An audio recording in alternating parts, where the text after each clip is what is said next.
오늘 설교 제목은 막달라 마리아입니다. 막달라 마리아. 막달라는 구레네 시몬, 나사렛 예수 하듯이 앞에는 지명이죠. 어디 출신이라는 거죠. 여주댁 하듯이요. 그러니까 마리아가 많이 나오는데 이 마리아는 막달라 출신입니다.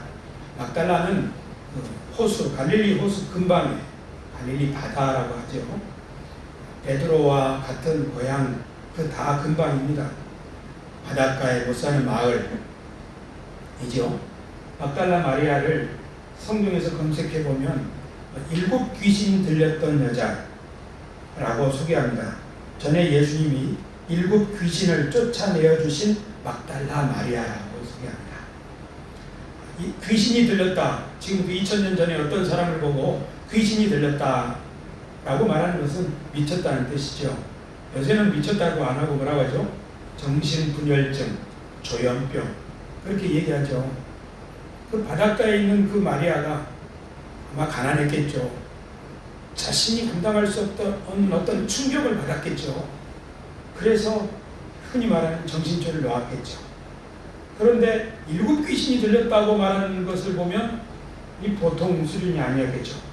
아마 사람 무시를 못했고 사람들도 그를 사람으로 대접 못했을 거예요. 안 했을 거예요. 그런데 바닷가에 있는 그 막달라 마리아에게 예수님이 찾아가셨죠. 그리고 그 여인에게 7 귀신을 쫓아내 주셨어요. 그리고 나서 그때부터 예수님을 따르기 시작했죠. 막달라 마리아의 편에서 봤을 때 예수님은 자기를 사람답게 살 수 있게 해주신 생명의 은인이죠. 그 누구도 이렇게 정상적인 행동을 하지 않는 사람, 외모도 그렇고 말도 그렇고 그런 사람을 이렇게 말이 안 통하는 사람이잖아. 심각한 우울증이나 심각한 정신분열증, 조현병 심각 단계에 이르면 말이 통하지 않습니다. 달라 마리아는 사람이 아닌 사람, 인생을 자기가 어떻게 살아야 될지 모르는 통제할 수 없는 자기 정신, 통제할 수 없는 삶 가운데 내팽개쳐치는 거죠. 그때 예수님을 만났고 예수님이 그를 치료하셔서 이제 예수님 가까이에서 말귀도 다 알아듣고 사람들이 뭐가 필요하다고 하면은 서빙도 해주고, 오늘 성경에 보니까 예수님을 따르던 막달라 마리아 외에도 많은 여인들이 예수님의 장사 지내는 곳, 예수님이 십자가에 달리시는 그곳까지 동행했다고 합니다. 막달라 마리아가 예수님을 처음 따랐을 때 가장 가까이에서 예수님의 설교를 들었고 예수님이 행동하시는 것을 다 봤겠죠. 마리아는 뭘 봤을까요? 저는 이런 상상을 해봤습니다. 마리아는 아마 이 나를 치료해 주신 이분이 어떤 분인가 알고 싶었을 거예요. 그래서 그분의 말씀을 누구보다도 귀 기울여 들었을 거고, 그리고 무슨 행동을 하는지도 유심히 보았을 겁니다. 그것을 통해서 막달라 마리아는 아마 예수님은 이런 분이다, 그런 결론을 가지게 되지 않았을까. 그 막달라 마리아의 결론, 그것은 물론 사복음서에 있는 내용이겠죠. 저는 이런 상상을 해봤습니다. 막달라 마리아가 할머니가 되었을 때, 그러니까 예수님도 승천하시고 나중에 막달라 마리아가 할머니가 된 거예요. 동네에 꼬마 아이가 와가지고 할머니 예수님 만났다면서요. 오냐 그러겠죠. 예수님 얘기 좀 해주세요. 누구예요? 어떤 분이에요? 한평생 아니죠. 3년 정도밖에 예수님 안 따랐겠죠. 그렇지만 나머지 생에 할머니 되도록 그분이 나에게 가르쳐준 거, 보여주신 거, 그리고 내가 그분을 만나고 변화된 삶, 그리고 나도 그분을 따라서 살려고 노력했던 점, 그것을 한평생 살고 나서 이제 되돌아보는 거죠. 그러고 나서 그분은 말이야 하고 이렇게 소개하는 거죠. 아마 이렇게 소개했을 거라고 저는 상상합니다. 성경에는 없는 말입니다. 저는 막달라 마리아라면 이렇게 말할 것 같아요. 이것은 막달라 마리아의 말이 아니라 사실은 제 말이죠. 예수님은 말이야 한 사람도 자기가 아닌 다른 사람으로 살기를 원치 않으셔. 모든 사람이 하나님 앞에 존귀하기 때문에 하나님이 그를 처음에 영광스럽게 만드셨잖아, 우리를. 그래서 빛나는 인생으로 살기를 바라시는 것 같아. 한 사람도 시들거나 주눅들어 사는 거 원치 않으셔서 시들고 주눅들고 겁먹고 두려워하는 사람, 그런 사람을 아주 민감하게 알차리셨지. 가서 싸매주고 회복하셨어. 그래서 예수님 주변에는 항상 웃음꽃이 피었단다. 사람들이 다 뭐가 그렇게 좋은지 신나고 즐거워했지. 그렇게 하면서 옛날 자기를 회상하겠죠. 정말로 예수님은 별명이 있었죠. 예수님의 반대파들이 예수님께 붙여준 별명, 그 중에 하나는 이 사람은 먹기를 탐하는 자, 맨날 파티하고 즐거워하는 자. 왜 그렇겠어요? 예수님 옆에서 주눅들던 사람들이 기가 살아나고 살만 나니까 그들과 함께 야, 우리 한번 다시 시작해보자 격려하고 일깨워주니까 그곳에서 어떤 사람들은 마음의 감동을 받아서 물질도 바치고 하니까 먹는 판들이 벌어지고 좋았겠죠. 아마 막달라 마리아 할머니는 이런 말도 했을 것 같아요. 그런데 말이야, 어느 날 그분이 아주 엄숙한 얼굴로 이런 말씀하시더라고. 나는 죽는다. 저 예루살렘에 올라가면 나는 죽는다. 예수님은 자기가 죽을 줄 미리 알고 계셨더라고. 그러면 이렇게 얘기하겠죠. 꼬마 아이가, 예수님은 착한 분인데 왜 죽어요? 여러분, 예수님은 착한 분인데 왜 죽습니까?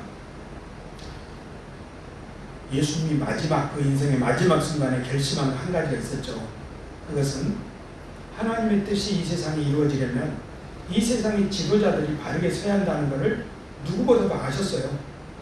공무원 여러분들은 부서에 그 기관의 장이 누가 되느냐에 따라서 분위기가 많이 달라진다는 것을 피부로 느끼고 있을 거예요. 우리나라 대통령도 마찬가지죠. 지도자는 굉장히 중요합니다. 그래서 예수님은 예루살렘에 올라가기로 결심하셨죠. 성전이 있고요. 그곳의 지도자들이 바뀌어야 한다고 생각하셔서 그들이 하고 있는 행태를 지적하셨고 그것을 뒤집으시고 도전하셨죠. 만약에 예수님이 그것만 하지 않으셨다면 예수님은 장수하셨을 거예요. 아니, 사람들 도와주고 죽은 사람 살려주고 이렇게 하는 그 사람을 누가 미워합니까? 잘한다고 박수 쳐주죠. 그런데 예수님을 어떤 사람들이 죽여야 한다고 결심하고 사람을 돈으로 사고 또 거짓 증언들을 세우고 한 이유는 딱 한 가지죠. 마음에 들지 않기 때문이죠. 무엇이 그렇게 마음에 들지 않는 거예요? 예수님은 하나님의 나라는 정의와 자비 이 두 위에 세워지는데 정의가 없는 하나님의 나라는 불의와 불법 그것이 난무하게 되고 그때 가장 먼저 피해를 입는 사람은 그 사회에서 가장 약한 사람들이죠.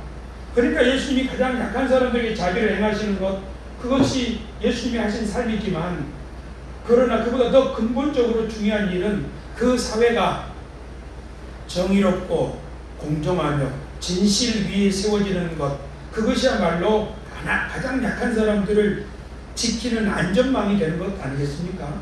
그게 하나님 나라죠. 그것을 선언하시고 성전을 뒤집고 그리고 그게 잘못됐다고 도전하니까 사람들이 예수님을 죽였죠. 아마 막달라 마리아는 그 어린 아이에게 그런데 하나님이 3일 만에 예수님을 다시 살리셨어. 내가 제일 먼저 무덤에 가서 그 살아나신 예수님을 만났어. 예수님은 나에게 가장 먼저 자신이 살아나셨다고 보여주셨지. 예수님이 옳다는 걸 하나님이 인정해 주신 거야. 그러고 나서 예수님이 가르쳐 주신 말씀과 행실을 따라서 한평생 산 자신의 삶과 그리고 7 귀신 들렸던 자신의 삶을 돌아보면서 이전에 나는 마치 죽은 사람처럼 살았어. 그러나 예수님을 통해서 나의 인생은 완전히 새로 태어난 것 같았어. 그리고 그 뒤로 나와 우리 사도들, 다 늙은 우리 사도들, 교회 집사들, 이 집사님들이 다 같이 예수님을 따라하게 되니 지금 이렇게 많은 사람들이 예수님을 믿고 있는 거야. 그런 이야기 해줬겠죠. 신우의 회원 여러분, 예수님은 왜 십자가에 달려 죽으셨습니까? 아마 나 같은 죄인 살리려고 죽으셨다. 그렇게 우리가 말할 수 있을 것입니다. 어떤 사람들이 그런 말을 할 수 있을까요? 막달라 마리아처럼, 사도 바울처럼, 그리고 존 뉴턴처럼 어메이징 그레이스를 쓴 사람, 그 사람들의 공통점은 뭔가요? 사람 무시를 못하다가, 아니 비인간적으로 살다가 예수님을 통해서 새롭게 인생을 살게 된 거죠. 아, 이것이 사는 거로구나. 이것이 가치 있는 인생이고 보람 있는 인생이로구나. 아니면 야, 하나님이 나 같은 사람을 사랑하시는구나. 그런 것을 경험했기 때문에 예수님의 그 삶과 죽음, 그 예수님 때문에 어쩌면 나는 새롭게 된 거야. 그래서 예수님은 나를 위해서 이 세상에 오시고 나를 위해서 죽으시고 부활하신 거야 라고 말할 겁니다. 그렇게 말하는 사람들은 뭐라고 하는 거죠? 나도 그분의 삶을 이어가야 해. 기독교 신앙이 놀라운 것은 2000년 전에 막달라 마리아가 변화됐지 않습니까? 근데 2000년 지난 지금 이 순간 우리들도 이 변화를 경험하고 있는 거예요. 지금 우리뿐만 아니라 지금 더 많은 사람들이 이런 변화를 경험할 수 있어요. 어떻게 해요? 하나님이 성령으로 일하시고 그리고 용서를 경험한 저와 여러분들을 통해서 예수님이 일하고 계시기 때문이죠. 여러분 믿습니까? 그러나 예수님은 오늘도 지금도 일하시는데 누구를 통해서요? 우리의 손과 발을, 우리의 얼굴을 통해서 사람들을 만나시는 거죠. 오늘날에 막달라 마리아가 있을 겁니다. 민원인 중에 있을 수도 있고 우리 동료 중에 있을 수도 있습니다. 그 사람들에게 오늘 예수님이 살아계신다면 따뜻하게 어루만져 주시겠죠. 그런데 그 예수님은 오늘 저와 여러분 안에서 먼저 우리에게 그분의 용서를 경험하게 하시고 우리의 그 힘을 공급해 주신다고 저는 믿습니다. 그래서 저희 교회 두 번째 인사가 이거죠. 혹시 기억하시는 분 계세요? 하나님이 지금도 일하고 계십니다. 이렇게 인사합니다. 한번 따라합시다. 하나님이 지금도 일하고 계십니다.